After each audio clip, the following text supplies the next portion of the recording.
ఇప్పుడు వాస్తవానికి ఎంకి పెళ్లి సుబ్బి సాగుకు వచ్చినట్టు ఇన్ని రికార్డులు ఇచ్చిన వాళ్ళు రేపు కేసులలో ఇరుకోవాల్సిందే కదా. తప్పుడు రికార్డు ఇచ్చినందుకు మున్సిపల్ వాళ్ళు ఒక రకంగా ఇచ్చారు, ఆధార్ వాళ్ళు ఒక రకంగా ఇచ్చారు, హాస్పిటల్ వాళ్ళు ఒక రకంగా ఇచ్చారు, స్కూల్ వాళ్ళు ఒక రకంగా ఇచ్చారు, చివరికి పోలీసుల దాంట్లో ఒక రకంగా. అంటే వీళ్ళందరూ ఎవ్వరు కూడా వెరిఫై చేసుకోకుండా ఈ రోజు ఈ రాష్ట్రంలో అడ్డగోలుగా ఈ రోజు ఇంత అలిగేషన్ చేసుకునేటప్పుడు ఇవన్నీ వస్తాయని మీకు తెలియదా? ఒక అమ్మాయి చిన్న అమ్మాయి, సో ఆ అమ్మాయికి తెలియకపోవచ్చు, మెచ్యూరిటీ లేకపోవచ్చు, మానసికంగా పరిపక్వత ఉండదు. అటువంటి సందర్భంలో ఆ తల్లి మీ బాధ్యత ఏం చేశారు? తండ్రిగా మీరేం చేశారు? అసలు మీరు ఇటువంటివి 4 గోడలో కూర్చొని పెద్దవాళ్ళని పిలిచి మాట్లాడుకొని ఈ సమస్యకు పరిష్కారం అయ్యేది కదా. అబ్బాయి తండ్రి ఒక ఆర్ఎస్ఎస్ బ్యాక్గ్రౌండ్ నుంచి వచ్చాడు, సిద్ధాంతాలు అంటాడు, ధర్మం అంటాడు, జై శ్రీరామ్ అంటాడు. జై శ్రీరామ్ అనే వ్యక్తి తన కొడుకుని ఈ విధంగా పెంచాల్సింది, తన కొడుకుని ఈ విధంగా అమ్మాయిలతో పంపించాలా? తన కొడుకు ఎక్కడ పోతుండే? ఈ రోజు ఈయన మీద నిఘా వ్యవస్థ ఉండదా? ఈయన పబ్లకు పోతుంది తెలుస్తలేదా? అమ్మాయితో తిరుగుతుంది తెలుస్తలేదా? ఆమె మైనర్ అని తెలుస్తలేదా? బెడ్రూమ్ వరకు తీసుకెళ్లాలని అవసరం లేదు కదా. ఏం మాట్లాడుతున్నారు సార్? బెడ్రూమ్ గారిని తీసుకెళ్తారా? బెడ్రూమ్ లో కూర్చొని గోరు ముద్దలు తినిపిస్తారా? టూర్లకి షికారు తీసుకెళ్తారా? పబ్ కి మందులు తాగిస్తారా కూర్చొని? అది మీకు బండి సంజయ్ గారు కొడుకు అని చెప్పి ఆ అమ్మాయి పక్కన పడుకోబెడతారా? తప్ప మీది కదా. నా కొడుకుని ఆయన గొంతు చించుకుంటున్నాడు, పేగు పందం అంటున్నాడు, ఆమె తల్లి ఏడుస్తుంది అంటున్నారు. ఈయన వేరే వాళ్ళ తల్లులను అన్నప్పుడు, వేరే వాళ్ళ భార్యల గురించి మాట్లాడినప్పుడు కేసీఆర్ కు పుట్టాడో లేదో అన్నప్పుడు లేని సంస్కారము తన కొడుకు దగ్గరకు వచ్చేసరికి బెయిల్ వస్తుందా రాదా? 100% బెయిల్ రాదండి.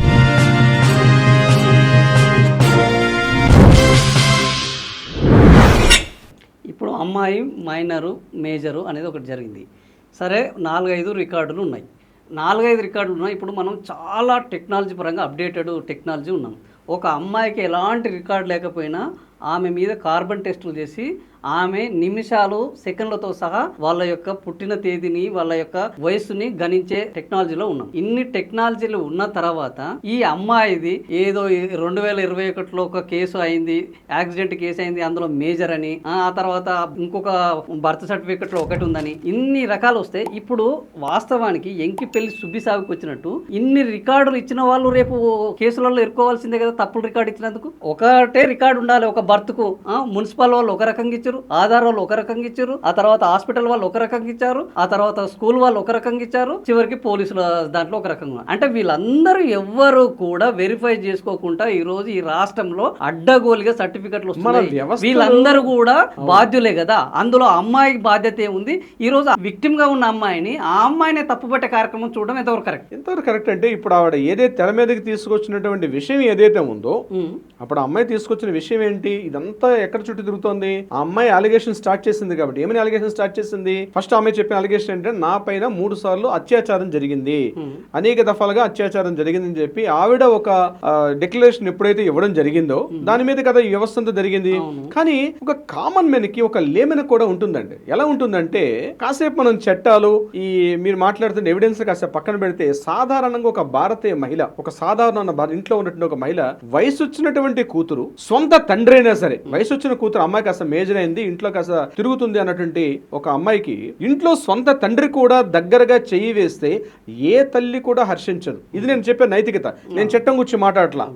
ఇంట్లో ఒక కొడుకు కూతురు ఉన్నట్లయితే సొంత అన్నా చెల్లెలు అయినప్పుడు కూడా వయసులో ఉన్న కూతురు అన్న పక్కన పడుకోవడానికి కూడా మన సమాజం ఒప్పుకోదు. ఏ తల్లి కూడా హర్షించదు. కంటికి పాపలాగా కనురెప్పలాగా కాపాడుకుంటుంది. మరి అటువంటిది ఆ బాధితంగా చెప్తున్న అమ్మాయి యొక్క తల్లికి నేను ఒకటే ప్రశ్నిస్తున్నా, మరి మరి అపరిచితుడైన ఒక వ్యక్తి మీతో పోక్సో చట్టంలో ఏదో ఆలాసనగా బస్ స్టాప్ లోనో, ఒక లేకపోతే ఎయిర్పోర్ట్ లోనో, లేదా సంథింగ్ ఏదో ఇన్స్టాలోనో ఫేస్బుక్లో పరిచయం ఏదో చాటింగ్ చేసి వాట్సాప్ చేసి అగాయిత్యం చేయట్లేదు కదా. మీ ఇంటికి రెగ్యులర్గా రావడం, మీకు రాకపోకలు సాగించడం, ఆ అబ్బాయి ఇంకా కొన్ని ఫొటోస్లు కనిపిస్తున్నాడు. ఆ అబ్బాయి ఆ ఇంట్లో చనుగా బెడ్ మీద పడుకుంటే ఈ అమ్మాయి అతనికి గోరు ముద్దలు తినిపిస్తున్నటువంటి కొన్ని ఫొటోస్ కూడా ఉన్నాయి. నేనేమంటానంటే ఇంత క్లోజ్ గా ఉండేటప్పుడు, అంటే ఒక అపరిచితుల వ్యక్తి కదా, థర్డ్ పర్సనే కదా, మీ ఫ్యామిలీ మెంబర్ కాదు కదా, అంత సాన్నిధ్యంతో ఉండేటప్పుడు నీ కూతుర్ని చూసుకోవాల్సిన బాధ్యత నీకు లేదా? నేను అడ్వకేట్ గా ఒక నైతికంగా ఉన్నటువంటి ఒక అమ్మాయి యొక్క తండ్రిగా మాట్లాడుతున్నాను. నాకు కూతురు ఉంది కాబట్టి మాట్లాడుతున్నా, మామూలుగా మాట్లాడుతున్నా. నీకు ఆ బాధ్యత లేదా? ఈ రోజు ఇంత అలిగేషన్ చేసుకునేటప్పుడు ఇవన్నీ వస్తాయని మీకు తెలియదా? ఒక అమ్మాయి చిన్న అమ్మాయి, సో ఆ అమ్మాయికి తెలియకపోవచ్చు, మెచ్యూరిటీ లేకపోవచ్చు, మానసికంగా పరిపక్వత ఉండదు. డెఫినెట్ గా ఇప్పుడు సోషల్ మీడియా ప్రపంచంలో ఓ 16 ఏళ్ల అమ్మాయికి మానసికంగా పరిపక్వత ఉండదు. అటువంటి సందర్భంలో ఆ తల్లిగా మీ బాధ్యత ఏం చేశారు? తండ్రిగా మీరేం చేశారు? అసలు మీరు ఇటువంటివి కూర్చొని 4 గోడలో కూర్చొని పెద్దవాళ్ళని పిలిచి మాట్లాడుకొని, మీ వాళ్ళ పెద్దలకు మీరు పెద్దలు కూర్చొని కూర్చుని మాట్లాడుకుంటే ఈ సమస్యకు పరిష్కారం అయ్యేది కదా. మీరు ఏవి ఆశించి ఎవరి కొమ్ము కాసి ఎవరి ప్రాపకాశం వస్తుంది, ఎవరికి లాభం చేద్దాం ఉద్దేశంతో మీరు దీన్ని వెలుగులో తీసుకొచ్చారు. ఒక తల్లిగా మేము ప్రశ్నించకూడదా? ఈ సమాజం ముందు మిమ్మల్ని వేలెత్తి చూపించే అవకాశం లేదంటారా? డెఫినెట్ గా ఈ రోజు యావత్ మహిళా జాతి కూడా మిమ్మల్ని క్వశ్చన్ చేస్తుంది. ఎవరు అడిగినా అడగమని చాలా మంది అడుగుతున్నారు. ఈరోజు ఆ మహిళకి అదే ఇంట్లో మా ఇంట్లో కూతురుంటే ప్రతి మహిళ ఎలా చేస్తారా? ఈరోజు సోకాల్డ్ ఎవరైతే ఇంటి ముందు ధర్నాలు చేస్తున్నారో, పోలీస్ స్టేషన్ ముందు ప్లకార్డ్స్ పట్టుకుని నిలబడున్నారో, ఎవరైతే ఫోటో పోస్టర్లు చేస్తున్నారో ప్రతి ఒక్క మహిళకి నేను సూటిగా అడుగుతున్నా, ఇదే మీ ఇళ్లలో జరిగితే మీరు ఇలా హర్షిస్తారా? ఇలానే మీరు రోడ్డు ఎక్కుతారా? ఇప్పుడు మీరు ఎక్కడం బానే ఉంది, మీరు రోడ్లు ఎక్కడం బానే ఉంది, ఆ బండి బైక్ బానే ఉంటాడు రేపు కోర్టులోని, ఆ బండి సంజయ్ కూడా బానే ఉంటారు. వీళ్ళందరినీ పక్కన పెట్టండి. మహిళ యొక్క మానసిక పరిస్థితి ఇందాక మీరు ఒక క్వశ్చన్ వేసినట్టుగా ఆ అమ్మాయి లేనిపోయిన అఘాయిత్యంగా చేసుకుంటే ఎవరు బాధ్యత వహించాలి? చిలికి గాలి అన్నట్టుగా చిన్న సంఘటన పెద్దగా తయారు చేసేసి ఇదేదో దేశం యొక్క సమస్యగా మార్చి దీన్ని ఇంతగా చేయడానికి మీరందరూ బాధ్యులు కాదా? ఈ సంఘటనకి ఇప్పటికైనా ఫుల్ స్టాప్ పెట్టండి. కోర్టులు ఉన్నాయి, చట్టాలు ఉన్నాయి, వాటి పని చేసుకొనివ్వండి. మీరు అనవసరంగా ఓవర్ యాక్షన్ చేసి రోడ్లు ఎక్కితే ఆ అమ్మాయికి ఏం జరిగితే భారీ మూల్యం మీరందరూ కలిసి యావత్ సమాజం మొత్తం కూడా సమాధానం చెప్పాల్సిన పరిస్థితి ఉంటుంది. ఆదినారాయణ గారు, ఇప్పుడు మీరు అన్నట్టు నిజంగానే మా ఇంట్లో కానీ మీ ఇంట్లో కానీ ఏ అపరిచిత వ్యక్తిని రానేమో, మన ఆడపిల్లలతోటి ఏ అపరిచిత వ్యక్తిని పోనివ్వము. ఇది 100%. కానీ ఇక్కడ బండి సాయి బగీర్ అనేటోడు అడ్రస్ లేనోడు కాదు, అపరిచితుడు కాదు, అడ్డమైనోడు అసలే కాదు. ఒక కేంద్ర హోంశాఖ సహాయ మంత్రి కొడుకు. అడ్రస్ ఉన్నది, ఆధారం ఉన్నది, సమాజంలో గౌరవం ఉన్నది, ప్రతిష్ట ఉన్నది. ఇలాంటి వ్యక్తి మన ఇంటికి వస్తే మీకు గౌరవం ఉన్నది, లాయర్ గారు అన్నప్పుడు మా ఇంటికి రానిస్తాం. మీకు ఏది లేదు అనుకో మా ఇంటికి రాని, బయట నిలబెట్టి మాట్లాడతాం. మీకు ఆల్రెడీ ఒక గౌరవం ఉన్నది, మీకు ఒక విలువ ఉన్నది, మీకు ఆధార్ కార్డు ఉన్నది, అడ్రస్ ఉన్నది. ఇవన్నీ ఉన్నాయని బండి సంజయ్ కొడుకుని నమ్మి ఇంటికి రానిచ్చారు. వాళ్ళు నమ్మడము తప్ప ఒక కేంద్ర హోంశాఖ సహాయ మంత్రి కొడుకు అని ఇంట్లోకి రానిచ్చి గోరుముద్దలు పెడితే అన్నం పెట్టిన వాడికి సున్నం పెట్టడమా మీకు నేర్పించ అంటే ఈరోజు మీరు అమ్మాయి తల్లిదండ్రులకు మీరు శుద్ధులు నేర్పుతున్నారు కదా, అబ్బాయి తల్లిదండ్రులకి శుద్ధులు నేర్పొద్దా? అబ్బాయి తండ్రి ఒక ఆర్ఎస్ఎస్ బ్యాక్గ్రౌండ్ నుంచి వచ్చాడు, సిద్ధాంతాలు అంటాడు, ధర్మం అంటాడు, జై శ్రీరామ్ అంటాడు. జై శ్రీరామ్ అనే వ్యక్తి తన కొడుకుని ఈ విధంగా పెంచాల్సింది, తన కొడుకుని ఈ విధంగా అమ్మాయిలతో పంపించాలా? తన కొడుకు ఎక్కడ పోతుండే? ఈరోజు హోంశాఖ కేంద్ర మంత్రి కదా ఈయన మీద నిఘా వ్యవస్థ ఉండదా? ఈయన పబ్బులకు పోతుంది తెలుస్తలేదా? అమ్మాయితో తిరుగుతుంది తెలుస్తలేదా? ఆమె మైనర్ అని తెలుస్తలేదా? అంటే ఈయనకు బుద్ధులు అవసరం లేదా? ఎప్పుడు అమ్మాయి తల్లిదండ్రులకే బుద్ధులు చెప్పాలనా? అబ్బాయి తల్లిదండ్రులకు బుద్ధులు చెప్పాల్సిన అవసరం లేదా? సార్ ఇక్కడ అబ్బాయి కూడా చెప్పాలి డెఫినెట్ గా. కానీ ఇందాకే మీరు అన్నారు ఇతనికి ఒక అడ్రస్ లేని వ్యక్తి కాదు, ఒక అపరిచితుడు కాదు, అందుకని ఆశ్రయించాం, అది లోపలికి వస్తే తీసుకున్నాం. ఇవ్వండి. బెడ్రూమ్ వరకు తీసుకెళ్లాలని అవసరం లేదు కదా. ఏం మాట్లాడుతున్నారు సార్? బెడ్రూమ్ గారిని తీసుకెళ్తారా? బెడ్రూమ్ లో కూర్చొని గోరు ముద్దలు తినిపిస్తారా? టూర్లకి షికారు తీసుకెళ్తారా? పబ్కి మందులు తాగిస్తారా కూర్చొని? అది మీకు బండి సంజయ్ గారు కొడుకు అని చెప్పి ఆ అమ్మాయి పక్కన పడుకోబెడతారా? తప్పు మీది కదా. ఎవరు నశిస్తున్నారు దీనికి? బండి సంజయ్ గారు కారణం ఎట్లా అవుతారు? తన కొడుకు ఎగ్జాక్ట్లీ బండి సంజయ్ గారికి ఇక్కడ నిఘా వ్యవస్థలు ఆయన వ్యక్తిగతం నిఘా వ్యవస్థలు ఎగ్జాక్ట్లీ తన కొడుకు ఒక మాట స్టేట్మెంట్ ఇచ్చారు. నిన్న ఒక బహిరంగ సభలో చెప్పారు, నా కొడుకు తప్పు చేసినట్లయితే దేనికైనా సిద్ధపడతానని చెప్పి ఒక స్టేట్మెంట్ ఇచ్చారు కదా బండి సంజయ్ గారు. నా కొడుకుని అన్యాయం పాలు చేస్తున్నాడు, నా కొడుకు శుద్ధ పూస, నా కొడుకు ఏం తెలియదు. సో వివాదాలు అన్నవి ఇప్పుడు కొత్తగా జరగట్లేదు మనకి. ఆదినారాయణ గారు, ఈవెన్ అమిత్ షా గారు అబ్బాయి మీద జరగలేదా? ఈవెన్ అమిత్ షా గారు అబ్బాయి మీద కూడా అనేక వివాదాలు రాజుకున్నాయి. గుజరాత్ లో కూడా ముఖ్యంగా కొన్ని ల్యాండ్స్ ఇష్యూస్ లో గానీ, ఫైనాన్షియల్ క్రైసిస్ లో కూడా ఆయన మీద కూడా చాలా వివాదాలు వచ్చాయి. ఎగ్జాక్ట్లీ జైషా మీద కూడా చాలా వివాదాలు వచ్చాయి. ఇక్కడ అధికార పార్టీయా అధికారం లేనటువంటి పార్టీ అనే వివాదం బయటకు వచ్చాడు. కేసులు కాలేదు. అవునండి, అధికారంలో ఉన్నారు కాబట్టి కేసులు కావట్లేదు. అధికారంలో ఉన్నారని అధికారంలో లేరనే మాట నేనైతే యాక్సెప్ట్ చేయనండి. ఒకవేళ అధికారం లేకపోతే ఇప్పుడు లాస్ట్ టైం మీరు మాట్లాడుకోండి, ఒక మన రాష్ట్ర విషయానికి వద్దాం. జగన్మోహన్ రెడ్డి గారి వివాదాలు వచ్చే బీహార్ ఎంపీ ఒక విషయంలో అమ్మాయిల మీద అత్యాచారం చేశారు అని కేసు నడిచింది, ఆయనకు శిక్ష పడలేదు. ఒక బీజేపీ నాయకుడు కొడుకు 17 మంది మైనర్ల మీద అత్యాచారం చేశారు, ఈ రోజుకు కేసు పడలేదు. ఆ తర్వాత బీజేపీ నాయకుడు ఇంకొక ఎవరు రెజ్లింగ్ నాయకుడు అమ్మాయిలు వస్తే ఆ అమ్మాయి మీద బాగున్నదని ఆమె వస్తే ఆమె మీద అత్యాచారం చేశారు మొత్తము, వాళ్ళ మీద ఇప్పటి వరకు కేసులు పడలేదు. బీజేపీ నాయకులు అత్యాచారాలు చేయడము, అధికారాన్ని అడ్డం పెట్టుకుని తప్పించుకోవడం ఇది ఒక రివాజ్ గా మారింది కదా. ఇప్పుడు ఇది కూడా అదే కదా. నేను ఒక కంటిన్యూషన్ మీకు చెప్పే ప్రయత్నం చేస్తాను. మీకు దీని గురించి తెలియాలంటే ఒక కాన్స్టిట్యూషన్ యొక్క బ్రిజ్భూషణ్ ఎంపీ బ్రిజ్భూషణ్ మీకు తెలుసు. ఇప్పుడు దీని గురించి మనం మాట్లాడుకోవాలనుకుంటే కాన్స్టిట్యూషన్ గురించి మనం మాట్లాడుకుంటే తెలుస్తుంది. ఇందాక నేను మన డిస్కషన్ డిబేట్ లో ముందుగానే మీకు మాట చెప్పాను. మన కాన్స్టిట్యూషన్ 3 పిల్లర్స్ మీద ఉంటుంది. మెయిన్ లెజిస్లేటివ్, రెండోది అడ్మినిస్ట్రేషన్, మూడోది జ్యుడిషియరీ. ఎప్పుడైతే లెజిస్లేచర్ పవర్ గా ఉంటుందో, పవర్ఫుల్ గా ఉంటుందో ఆటోమేటిక్ గా ఎవరికి కూడా అడ్మినిస్ట్రేషన్ వాళ్ళకి సహకరిస్తుంది. ఎగ్జాక్ట్లీ సహకరించడం నేను చెప్పను. వివాదాలు గానీ, ఇష్యూస్ గానీ, స్కామ్లు గానీ ఇవి కూడా బయటికి రావు. ఉదాహరణకి మీరు 77 ఇంతకు ముందు ఎమర్జెన్సీ పీరియడ్ ఇందిరాగాంధీ గారు చేసినప్పుడు కూడా ఇందిరాగాంధీ గారి మీద ఎటువంటి వివాదాలు కూడా జరగలే. ఇప్పుడు అదే విధంగా మన్మోహన్ సింగ్ గారి ప్రభుత్వం ఉన్నంతకాలం కూడా అనేక రకాల ఇష్యూస్ వచ్చాయి. చక్కెర కుంభకోణం, గడ్డి కుంభకోణం, రకరకాల స్కామ్లు వచ్చినప్పుడు పవర్ లో ఉండేటప్పుడు స్కామ్లైనా మీరు చెప్పిన ఇటువంటి పర్సనల్ కాంట్రవర్సీస్ ఏవి కూడా పవర్ లో అధికారంలో ఉన్నంత కాలం, ఇదేదో బీజేపీ వరకు నేను ఆపాదించడం లేదు, ఇది ఇట్స్ ట్రూ.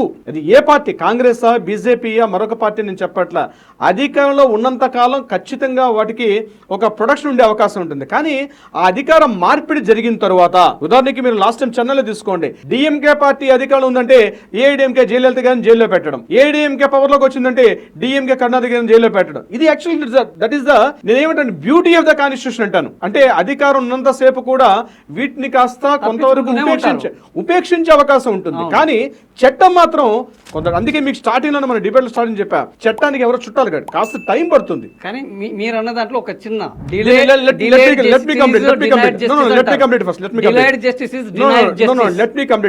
సో ఇక్కడ లెజిస్లేచర్ అన్నది పవర్ఫుల్ గా ఉండేటప్పుడు న్యాయం జరగడానికి వాయిదా పడే అవకాశం ఉంటుంది తప్పించి వర్డ్ వరాలి జాగ్రత్తగా వాయిదా పడే అవకాశం ఉంటుందేమో తప్ప చట్టం దృష్టిలో ఎవ్వరూ తప్పించుకోలేరు. ఇది very very important. Lalu Prasad Yadav గారు జైలుకి వెళ్ళారు, జయలలిత గారు జైలుకి వెళ్ళారు, కరుణానిధి గారు జైలుకి వెళ్ళారు. వీరు అత్యంత పవర్ఫుల్ లీడర్స్. అంతకు మించి గొప్ప వాళ్ళు అయితే ఎవరు లేరు కదా. కుక్కలు మొరిగినట్టే ఉంటుంది. అలా మన సామాన్య మానవులుగా లేమనిగా మనం మాట్లాడుకోవడం కాదు. కుక్కలు మొరగడం అంటే ఇది నేను అలాంటి పదాలు మీరు చెప్పినా నేను యాక్సెప్ట్ చేయను. బీయింగ్ ఏంటంటే ఇది మన డెమోక్రటిక్ కంట్రీలో జరుగుతున్న సిస్టమ్. అది వ్యవస్థను ఎవరో మార్చలేరండి. ఈ వ్యవస్థను ఎవరో మార్చలేదు. ఇక్కడ మాత్రం మనం కంటెంట్ విడిచిపెట్టి బయటికి వెళ్ళే ప్రయత్నం చేస్తాం. ఇక్కడ జరుగుతున్న వివాదం డిలే ఏమీ కాలేదు. డిలే ఏమీ కాలేదు. 5 days లో ఇప్పుడు విషయాల్లో ఇది ఓవర్ నైట్ ఎప్పుడు కూడా జరగదు. సామాన్యుడైనా సరే 5 రోజుల్లో పెద్ద కొంపలు మునిగిపోయింది ఏది లేదు కదా. December 31 అత్యాచారం జరిగిందని చెప్పి ఆవిడ దానివల్ల ఏమైనా జరిగితే కొంపలు మునిగాయి కదా సార్. ఏమీ జరగదు సార్, ఏమీ జరగదు. ఇప్పుడు ఊహాగానాలు మీడియా అత్యుత్సాహాన్ని ప్రదర్శిస్తుంది.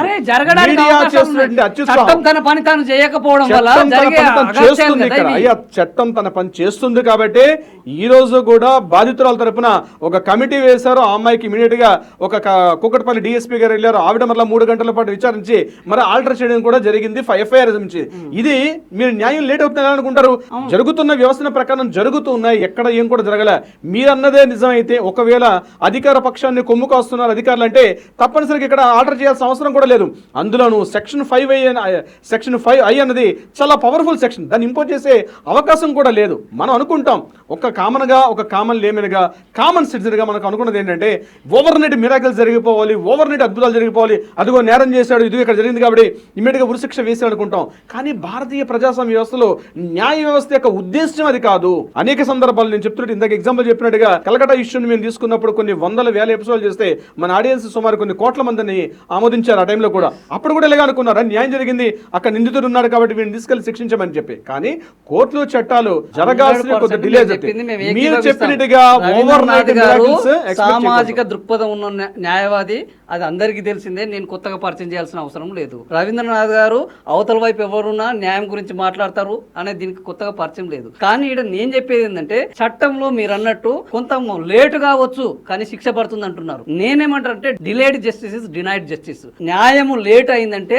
అది అందనట్టే అనేది కూడా ఇదే చట్టంలో చెప్పారు. సో ఈ చనిపోయిన తర్వాత వానికి తులసాకుతోటి నీళ్లు దాపించడం దేనికి పనికొస్తుంది? దూపైన తర్వాత బాయి దవ్వుకుంటే వాడు బతుకుతాడా? ఇట్లాంటివి అనేకం ఉన్నాయి. అలాంటి విషయంలో చట్టము ఇంత పర్ఫెక్ట్ గా ఉండి, ఇన్ని సీసీ కెమెరాలు ఉండి, ఇంత పోలీస్ వ్యవస్థ ఉండి, పోక్సో చట్టం ఇంత హై ప్రొఫైల్, సమాజానికి ఒక మంచి సంకేతం ఇవ్వాల్సిన దాంట్లో ఇది జరగలేదు. ఇక ఇప్పుడు రెండో విషయానికి వద్దాము. ఎలాగూ దొరకరు, ఆయనను అరెస్ట్ చేసే ఉందా లేదా తర్వాత చూద్దాం. ఇప్పుడు సెక్షన్ ఆల్టర్ చేశారు. Section 5 of I red with section 6 అని పెట్టారు. ఇందులో బెయిల్ దొరికే అవకాశం ఉందా ఈ సెక్షన్ లో ఆల్టర్ చేసిన తర్వాత? నో వే అండి. ఇందులో మాత్రం నాన్ బెయిలబుల్, ఇది అరెస్ట్ వారెంట్ ఉంటుంది, నాన్ బెయిలబుల్. ఇది ఖచ్చితంగా 5 అనేది ఎట్టి పరిస్థితుల్లో దొరకదు. 5Aలో బెయిల్ వచ్చే అవకాశం లేదు. కానీ ఈ సెక్షన్ కి జాగ్రత్తగా వినాలి. ఇక్కడ కామన్ మనకు అర్థమైన భాషను చెప్తున్నాను. 5I అనేటువంటి సెక్షన్ ఏదైతే FIR పెట్టారో దానిలో బెయిల్ దొరకదు. కానీ ఇక్కడ విషయం ఏంటి, ఇప్పుడు జరుగుతున్న ఈ కంటెంట్ ఏంటి, ఈ అమ్మాయి మైనరా మేజరా? ఎందుకంటే మైనరా మేజరా అనే విషయం తేలినప్పుడు ఒకవేళ అమ్మాయి మేజర్ అన్నట్టుగా విచారణగా ఎగ్జాక్ట్లీ FIR అంటే it's a first information report. అక్కడ క్లియర్ గా ఉంది. నో వినండి, సిట్ అధికారైనా కావచ్చు లేకపోతే సిబిఐ అధికారైనా కావచ్చు, ఇక్కడ విషయం పక్కన పెట్టండి. అక్కడ వాళ్ళు చేసింది FIR అంటే నేరం జరిగింది. నేరం జరిగినప్పుడు ప్రాథమిక విచారణ, బేసిక్ విచారణ మీద ఉన్నటువంటి ఇట్స్ ఇన్ఫర్మేషన్. ఆ వర్డ్ కూడా very important. It's a information report but it's not a judgment. Judgment వేరు, ఇన్ఫర్మేషన్ వేరు. ఇక్కడ వాళ్ళు ఇచ్చింది ఇన్ఫర్మేషన్ మాత్రమే. Note this point your honour, ఇది ఓన్లీ ఇన్ఫర్మేషన్ మాత్రమే. ఇన్ఫర్మేషన్ బేస్ చేసుకొని జడ్జిమెంట్ తీర్పు ఇవ్వలేరు. జాగ్రత్తగానండి, దాని మీద విచారణ జరగాలి, ఎంక్వైరీ జరగాలి, ప్రాసిక్యూషన్ జరగాలి, క్రాస్ ఎగ్జామినేషన్ జరగాలి, ఇంటరాగేషన్ జరగాలి. ఎక్కడ ఉండాలంటే పోలీసు, ఎందుకే మీకు చెప్పాను కదా, పోలీసు కస్టడీలో ఉంటే వ్యక్తి ఆల్రెడీ పరారీలు ఉన్నప్పుడు దర్యాప్తు బృందాలు 5 బృందాలు పనిచేస్తున్నాయి కదా. పోలీసులు చేతులు కట్టుకుని ఖాళీగా కూర్చొని లేరు కదండి. పోలీసులు ఆ పనులు అదే పనులు ఉన్నారు. పోలీసులు ఇంట్లో కూర్చొని పనిచేసుకోవట్లేదు కదా. 5 దర్యాప్తు బృందాలు ఆయన ఎక్కడ ఉన్నాడని చెప్పి ఈ బృందాలు కూడా వెతుకుతూ ఉన్నారు ఆయన ఎక్కడ ఉన్నారని చెప్పి. జల్లెడ పడుతున్నాయి, ఆయన దొరకట్లేదు. దొరుకుతాడు ఇవాళ రేపు, ఇప్పుడు ఎలాగైనా తప్పని దొరుకుతాడు కదా. పోలీసులు తప్పించుకుని ఆయన లేడు కదా. ఎవడైనా తప్పనిసరిగా దొరుకుతారు. అంతేగాని పోలీసులు దొరికి బాధ్యత ఉండదా? స్టూడియో కడుతున్నాను. మీకు తెలుసా ఇప్పుడు ఆయన ఎక్కడ ఉన్నాడో మీకు తెలుసా? మీకు తెలిసిన ఇన్ఫర్మేషన్ చెప్పండి. బండి భగీరథ్ ఎక్కడ ఉన్నారు? పోలీసుల సహకారం చెప్పండి చేయండి. మీరంతా సూటిగా అడుగుతున్నారు కదా. పోలీసులు మీరంతా పక్కా అడుగుతున్నారు కదా. మీకు బాధ్యత లేదా? మీకు బాధ్యత లేదా? మీరు ఒక సామాజిక, మీరు ఒక జర్నలిస్ట్ గా మాట్లాడుతున్నారు నాతో అడిగేటప్పుడు. మీకు నిజంగా బండి భగీరథ్ తెలిస్తే బండి సంజయ్ రేపు తీసుకపోతే ఆటోమేటిక్ గా బండి భగీరథ వచ్చేస్తాడు కదా. తీసుకపోతే కాదు కదా. ఎవరు న్యాయం చేస్తా? అబ్బాయి చిన్న వ్యక్తి కదా. బండి సంజయ్ గారికి సంబంధం ఇందులో, బండి సంజయ్ గారికి సంబంధం ఏంది? ఇప్పుడు వినండి, ఒక నిమిషం వినండి. బండి సంజయ్ గారికి ఇందులో సంబంధం ఏముంది? ఇందులో తండ్రి కాదా? తండ్రి అయినంత మాత్రాన నేరం చేసేవాడికి తీసుకొచ్చి వేస్తారా? మీరు మాట్లాడేది ఒకటే. ఇప్పుడు మీరు అన్నట్టు తండ్రి కొడుకులు వేరుగా ఉంటే ఏం కాదు మీ చట్టం ప్రకారం. తండ్రి ఒక ఇంట్లో ఉన్నాడు, కొడుకు ఒక ఇంట్లో, ఇద్దరు అండర్ వన్ రూఫ్ ఉండి ఒక నేరం వన్ రూఫ్ నుంచి జరుగుతుందంటే ఆ వన్ రూఫ్ కింద ఉన్న ఇద్దరు బాధ్యతలే కదా. ఇప్పుడు అమ్మాయి పెట్టిన FIR లో బండి సంజయ్ గారి పేరుందా? బండి సాయి భగీరథ్ ఎవరు సంరక్షణలో ఉన్నాడు? బండి సంజయ్ గారి పేరు ఉందా? సూట్ అడుగుతున్న ప్రశ్న. బండి సంజయ్ గారి నేమ్ ఇన్వాల్వ్మెంట్ అయితే తప్పనిసరిగా తీసుకుంటే బండి సంజయ్ గారి పేరు మొత్తం అందులో మెన్షన్ చేయనప్పుడు బండి సంజయ్ గారిని బండి సంజయ్ గారు ఎందుకు మాట్లాడుతున్నారు? నేను అడుగుతున్నాను. బండి సాయి భగీరథ్ గురించి మాట్లాడుతున్నప్పుడు తన తండ్రిగా బాధ్యత లేదా? తండ్రిగా బాధ్యత ఉన్నది కదా. సమాజం ఎలా ఉంటుందంటే తను మాట్లాడకపోతే మాట్లాడలేదని ఒకసారి ఒక రూమర్ చేస్తారు, మాట్లాడితే సంబంధం లేదు అని మాట్లాడకపోతే అయ్యేపోయేది కదా. నా కొడుకు అని ఆయన గొంతు చించుకుంటున్నాడు, పేగు బంధం అంటున్నాడు, ఆమె తల్లి ఏంది ఏడుస్తుంది అంటున్నారు. ఈయన వేరే వాళ్ళ తల్లులను అన్నప్పుడు, వేరే వాళ్ళ భార్యల గురించి మాట్లాడినప్పుడు, కేసీఆర్ కు పుట్టాడో లేదో అన్నప్పుడు లేని సంస్కారము తన కొడుకు దగ్గరకు వచ్చేసరికి అది ఉప్పొంగితే ఒక బాధ్యతాయుతమైన వ్యక్తి పొజిషన్ లో ఉన్న వ్యక్తి కొడుకు మీద సపోర్ట్ చేస్తూ పార్టీ పేర్లు తీసుకొని అక్కడలా మాట్లాడి, ఇది పార్టీ టాపిక్ కాదు. మనం మాట్లాడుతుంది బీయింగ్ అడ్వకేట్ గా, నేను కంటెస్ట్ లోనే మాట్లాడుతున్నాను జరుగుతున్న విషయం. బెయిల్ వస్తుందా రాదా? 100% బెయిల్ రాదండి. బెయిల్ రాదు. ఆయన యాంటిసిపేటర్ బెయిల్ వేయడానికి అర్హుడా కాదా? అర్హత ఉంది ఆయనకి. అర్హుడు ఉన్నది. మేజరు మైనరు అని వీళ్ళు ఆ అమ్మాయిని ఒక పోర్ట్రేట్ చేయడం, క్యారెక్టర్ అసాసినేషన్ చేయడము, ఇది చట్ట వైఫల్యమా, పోలీసుల వైఫల్యమా, భగీరథ చేస్తున్న ఒక కుటిల ప్రయత్నమా, లేకపోతే అమ్మాయి చేసిన తప్ప? ఇవి తేల్చాల్సిన విషయం కోర్టు పరిధిలో ఉంది కాబట్టి కోర్టు మాట్లాడాలి. Okay, thank you. సో మీరు ఏం చెప్పాలనుకున్నది మాకు అర్థమైంది. సో ఇది ఫ్రెండ్స్ ఈ రోజు అడ్వకేట్ రవీంద్రనాథ్ గారి అభిప్రాయం మనకు చాలా స్పష్టంగా అర్థమైంది. ఆయనకున్న హక్కులను ఆయన వాడుకుంటున్నాడు. ఎవరైనా తన హక్కుల్ని రాజ్యాంగబద్ధంగా వాడుకోవచ్చు. అదేవిధంగా అమ్మాయి తల్లిదండ్రులు అతను ఎందుకు అంగీకరించారని ఈ రోజు అడ్వకేట్స్ అడుగుతున్నారు, మిగతా జనాలు కూడా అడుగుతున్నారు. నా క్వశ్చన్ ఏంటంటే, ఎప్పుడు అమ్మాయిలకి నా నీతి సూత్రాలు చెప్పడం, అబ్బాయిలకు చెప్తే అసలు అమ్మాయిలకు ఈ పరిస్థితి రాదుగా అనేది నా వాదన. అబ్బాయిలకు ఎందుకు చెప్పకూడదు అనేది. సో రేపు దీని మీద ఇంటీరియం ఒక బెయిల్కి సంబంధించి తీర్పు రాబోతుంది. కోర్టులను మనము ఎట్టి పరిస్థితుల్లో మీడియా ట్రయల్ చేయకూడదు. కాకపోతే సమాజంలో జరుగుతున్న మంచి చెడుల గురించి మాట్లాడుకునే బాధ్యత మనకు ప్రజలుగా ఒక మీడియాగా మనకున్నది. దాని గురించి మాత్రమే మాట్లాడుకుంటున్నాము. పూర్తిగా చట్టపరిధిలోనే మాట్లాడుకుంటున్నాము.